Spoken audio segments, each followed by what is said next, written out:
Hello everyone, Just Podcast TV is here. Please don't forget to like and subscribe and hit the bell icon to get notified on new contents. Episode 160, Arrival in Bordeaux. Once Vernon and his girlfriend left, Troy and Denise looked at each other in dismay. Though he had just been a tourist they had looked down on, James has suddenly become the owner of the hotel. This change was really unexpected, but they had no choice to accept it. Troy was fine. He and his security firm were employed by the village, not the hotel. Even though James's identity had changed and he had become the boss of this place, it didn't affect him much. However, Denise and the others had become James's employees directly. They were afraid that they would not be able to keep their jobs. Before James could say anything, Troy pleaded with James. "I apologize to you on their behalf. Do you think you can give them another chance?" His girlfriend Denise worked at the front desk and he did not want her to lose this hard-earned job. Denise said, "Boss, I was wrong just now. Please don't fire me. I will work hard in the future and serve every customer well. Please?" "Now you all know your limits. I'm not an unreasonable person," James pointed at Vanessa, Krista, and Katie and said, "As long as the three of them don't have any objections in this matter, then you all can stay. If they have any objection, then we can only do as they wish." Denise immediately pleaded with the women, who felt bad for her. Krista said to James, "Sir, I think it's not easy for them. Why don't we just let it go?" James waved his hand and said, Okay, let's forget about it. But I don't need to tell you what will happen next time." "Boss, we don't dare anymore. Thank you, boss. Thank you, boss." When Denise heard that James had excused her, she felt as if she had been pardoned from a death sentence and thanked him profusely. Troy also kept thanking James. They all said that from now on they would work well and serve every visitor who came to the hotel. James didn't say anything. He took the room card and led the three beauties to the penthouse. The room was large, and the blue sea was just outside the window, and it felt especially comfortable. It was the only room on the floor. It was decorated very luxuriously. There was a staircase that led to the roof, where there was a viewing platform that allowed one to look directly onto the Aegean Sea. In the evening, James and the women lay on reclining chairs on the roof. They were feeling the sea breeze and looking into the distance, talking about life happily. They were all thinking that this was the kind of day they had imagined. James had asked a waiter downstairs to bring him the best wine in the hotel. He wanted to have a drink with a few beautiful women. The night breeze was slightly chilly. They chatted on the roof until late at night before returning to the room downstairs to rest. It was a beautiful room, but every time they slept and rested, there would be a problem. James could only sleep bitterly on the sofa while the three beauties slept together on the comfortable and soft bed. In the dark night, James stared at the ceiling with his eyes wide open. The couch was only a few meters away from the big bed, but the distance was like a gap that he could never cross. He was wondering when he would be able to cross this gap and reach the soft shore. They seemed to be close, but this step could not be taken. James scratched his chin and thought, but there was nothing he could do. He felt it was better to sleep in case the evil fire in his body could not be suppressed. Early the next morning, Philippos Anastopoulos sent a contract over. Both parties quickly signed it. Because James would not stay on this island for long, and seeing that Anastopoulos' character was not bad, he offered to make him manager of the hotel. He even offered him a good high salary. However, Anastopoulos refused. He said that he had spent most of his life in this place and had never gone out to take a good look at the world. So now he was going to travel to fulfill his childhood dream and take a good look at this world. However, he recommended a reliable candidate to James, and this person was the captain of the security team, Troy. Anastopoulos called Troy over, and when he heard James's offer, he immediately agreed to the manager of the hotel. This way he could work with his girlfriend. Of course, the most important thing was that James had offered him a considerable salary. How could anyone refuse? After everything was arranged, James took the three beauties and set off again. The Aegean Sea was filled with many interesting islands. Next, they went to Mykonos, Paros, Poros, and others. They traveled over the entire Aegean Sea and experienced exciting activities such as gliding and parachuting. 7 days later, James brought the three beauties back to Athens and booked 4 tickets to Bordeaux. However, before they set off, James contacted the staff of East Ocean Maritime and asked them to send a yacht directly to Bordeaux's port. Initially, the three beauties wanted to fly straight to Paris, but James had to accept the reward first before he could continue to play cards. So he had to go to Bordeaux first and take over Chateau, Remy. Besides, this was a world-class winery. The three women were all very obedient. James's word was law. Bordeaux was an important port city in the southwest of France, the 4th largest city in the country. It had a population of 900,000. It was rich in goods and resources, especially red wine, because it had the world's most famous vineyard, Chateau Remy. Wow, this place is so romantic. The night scenery is very beautiful. At 10 p.m. on the runway of Bordeaux's airport, Vanessa was looking at the romantic night view outside the window curiously. Krista nodded and expressed her agreement with Vanessa's words. It's not Paris, but I already feel the romance in my bones. Katie also looked excitedly at the beautiful nighttime scenery. This was the place they had longed for in the past. Almost every girl had a romantic dream of France. She hoped that she would go to this romantic country at least once in her lifetime. Now her dream had become reality. The three women kept pointing at the view outside the window and chattering. They were like a flock of sparrows. Compared to the three beauties, James was much calmer. He sat in the co-pilot seat and closed his eyes to rest. This was his first time coming to this place, but compared to the reward of Chateau Remy, the night view outside the window was nothing. It did not raise his interest. However, France was indeed a romantic country. Even he could sense the romantic atmosphere. James and the three women went straight to the best hotel in Bordeaux. After they all enjoyed a sumptuous French dinner, James and the women went out into the streets to experience the passion and culture of Bordeaux. After such a long time traveling, it could be said that the four of them were experienced tourists. They had already enjoyed themselves to the extreme. Every time they came to a city, they knew how to play and where to go in order to fully feel the charm and passion of the place. When they were done sightseeing, it was already late. The four of them were very satisfied and came back to the hotel to sleep. The next morning, James woke the three women early from their sweet dreams and said, "Ladies, I will take you to a special place today. I promise that you will never forget it for the rest of your lives." "What special place? I will never forget it for the rest of my life?" asked Vanessa. A pair of big eyes flashed as they looked at James, full of curiosity. Krista and Katie also looked at James with curiosity in their eyes. James smiled and said, "I can't tell you now.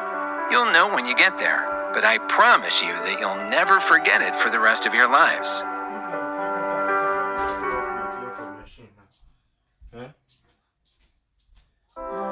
Episode 161. Enemies Meet Again. The Chateau Remy winery was located on a rocky hill north of the village of Pauillac in southwestern France.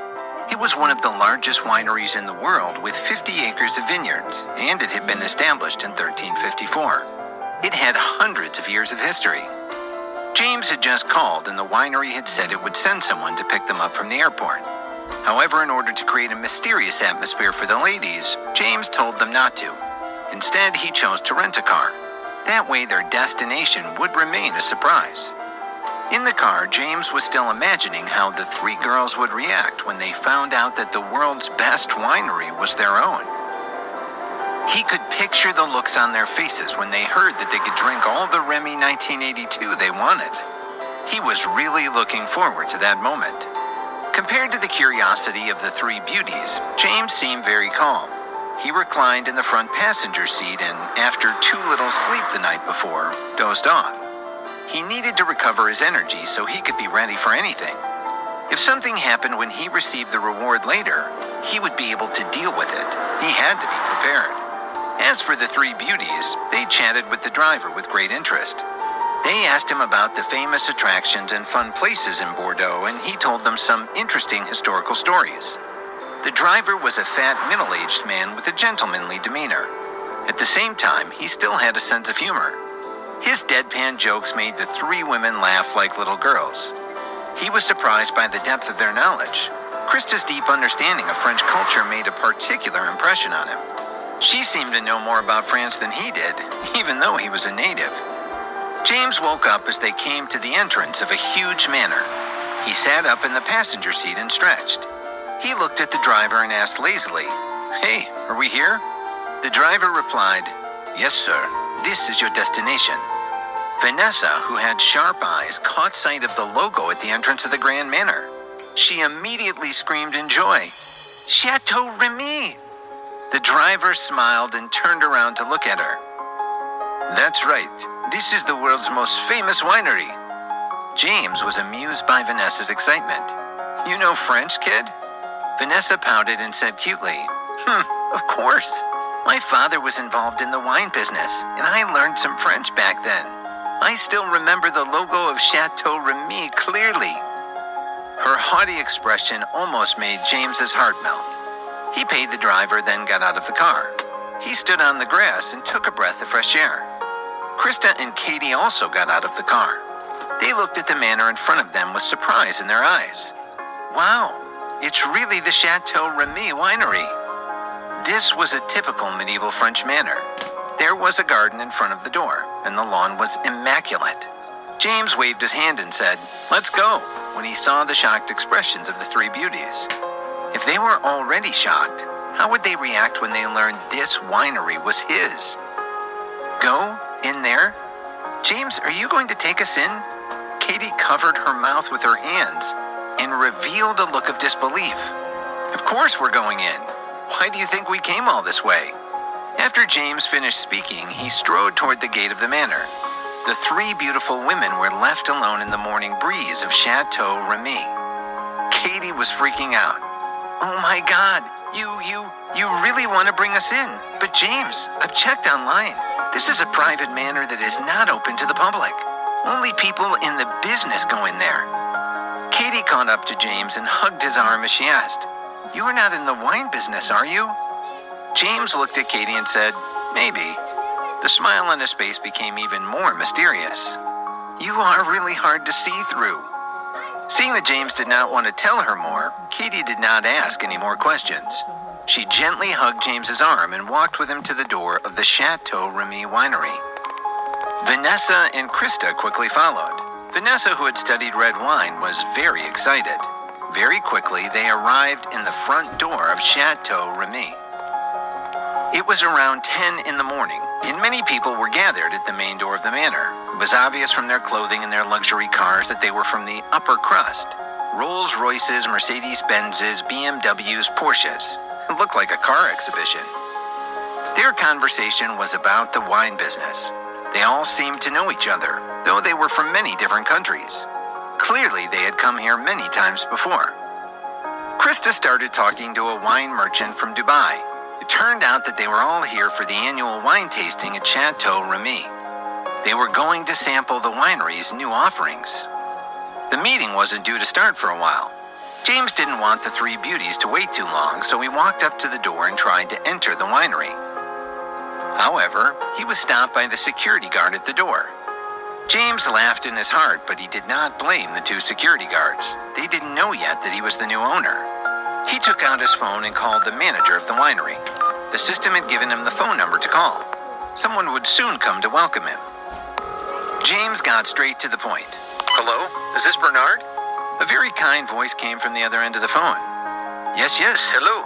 I am Bernard, the manager of Chateau Remy. May I ask who you are?" "I am James."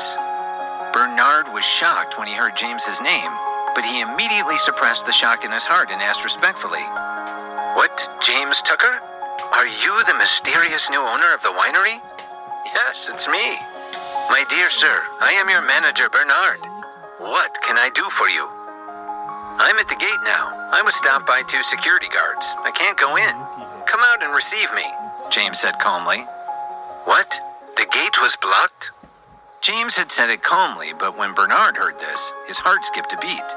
Cold sweat instantly appeared on Bernard's forehead. He immediately said, "My respected sir, Please wait a moment. I will come out and welcome you home right away. Okay. James ended the call with a simple word. He didn't know what a stir his arrival was causing. All the employees got the news and immediately went to the main gate to meet their new boss. Just as James hung up the phone, a familiar voice sounded in his ear. Yo, I didn't expect you to appear here.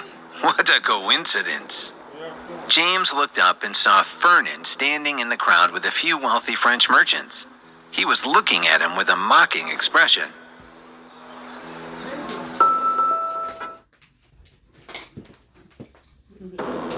Episode 162. It really was his. Vernon's expression instantly turned ugly.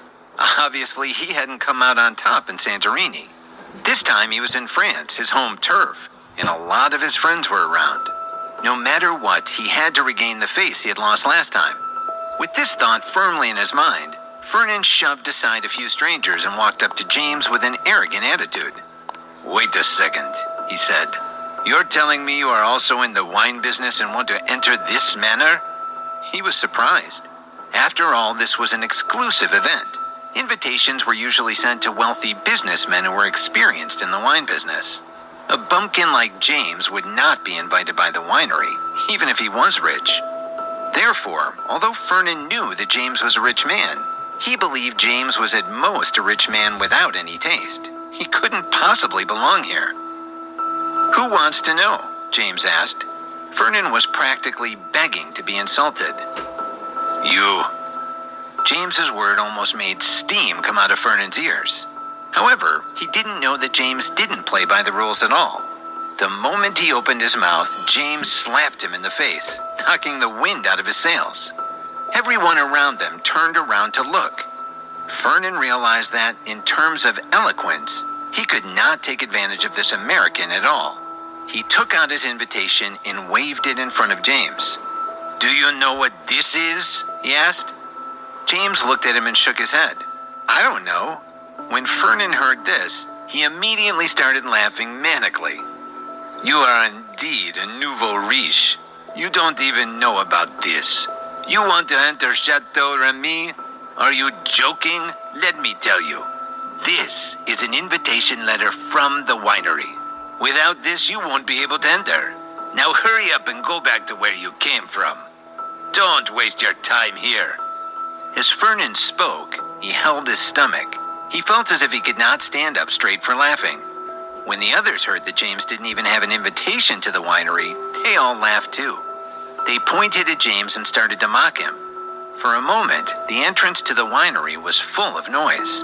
Most of the wealthy businessmen saw James's casual clothes and looked at him with disdain. James was not angry. He kept smiling and looking at everyone. Go ahead. Let them judge me for my appearance, he thought. I always have the last laugh. This time, Vernon was really happy. He realized that he had won against James beautifully this time. James had lost face in front of many people from all over the world. After laughing, Vernon looked at James and said, I know Bernard, the manager. If I ask him, I can bring you in. But the question is, why should I help you? After saying that, Vernon burst into laughter again. Today he felt he had finally gotten revenge for Santorini, and he felt an indescribable joy in his heart. He didn't know that in James' eyes, he was like a madman who was obsessed with himself. James still didn't say anything. He just looked at Vernon silently because he knew that this guy's performance wasn't over yet. Sure enough, after he finished laughing, Vernon said, how about this? You kneel down in front of me and beg. I'll bring you guys in later. How about that? As soon as he finished speaking, his wealthy merchant friends all burst into laughter once again. Generally, they might have been more restrained, but they found all of this hilarious. Even the security guards at the door could not help but laugh. In everyone's eyes, James and his three beautiful companions were like a joke at the entrance of Chateau, Remy. But James was just biding his time. This kind of mockery was useless except to prove your ignorance. He asked politely, My respected Mr. Vernon, have you finished speaking? I'm done, said Vernon. Good, that's good, James said with a smile. Now get out. How's that for a joke? As soon as he said that, everyone's face froze. What? Get out?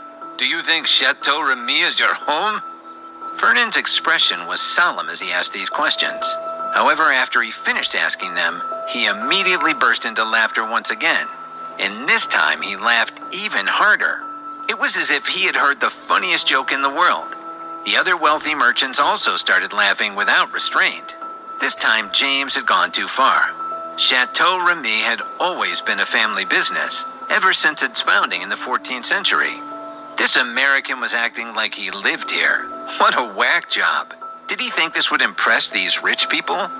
Vernon laughed and pointed at him. Are you crazy? Even Vanessa, Katie, and Krista looked at him suspiciously.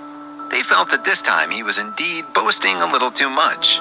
James might own a lot of companies all over the world, but this winery with hundreds of years of history was not his. There was no way. However, James had said his piece. As for whether his hearers believed it or not, that was their business. After all, although he was capable, he was not strong enough to influence people's thoughts. Besides, what could he say? Any explanation would just sound more ridiculous. He looked at his watch, then smiled slightly and muttered to himself, he should be arriving soon. Sure enough, as soon as James's voice faded, the door to the winery opened. A white-haired old man with a kind face hurried out the door to welcome him, along with a large group of workers. James did not know him, but all the wealthy businessmen knew the old man walking up to them so fast. He was none other than the manager of the Chateau Remy, Bernard. They thought he was here to usher all the businessmen into the winery to start the wine tasting. However, when they saw the staff of the winery following behind, they immediately felt that something was wrong. They had never seen such a grand welcome ceremony before, so their eyes were filled with confusion. James, on the other hand, was standing there with his hands behind his back. He had a smile on his face and looked relaxed and carefree. At this time, Vernon saw his old friend Bernard walk out of the door. He quickly walked up to greet him warmly. My dear Bernard, long time no see. However, Bernard ignored him. He walked quickly to James.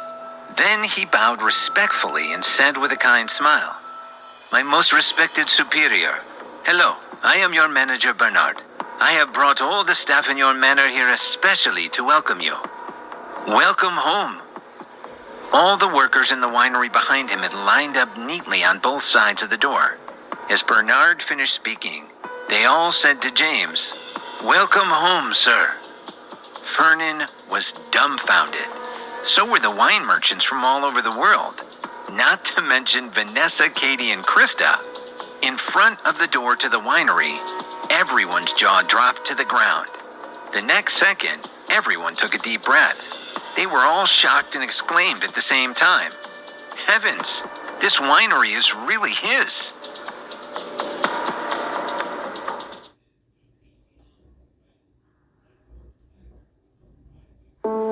Episode 163. Peace is the most important thing. James was very satisfied with what he saw. He nodded at Bernard approvingly. Bernard smiled, feeling more at ease. However, James was not in a hurry to enter the winery. He stood there and looked around. He looked at the front door of the winery and the people standing there like statues. They had been laughing at James just now.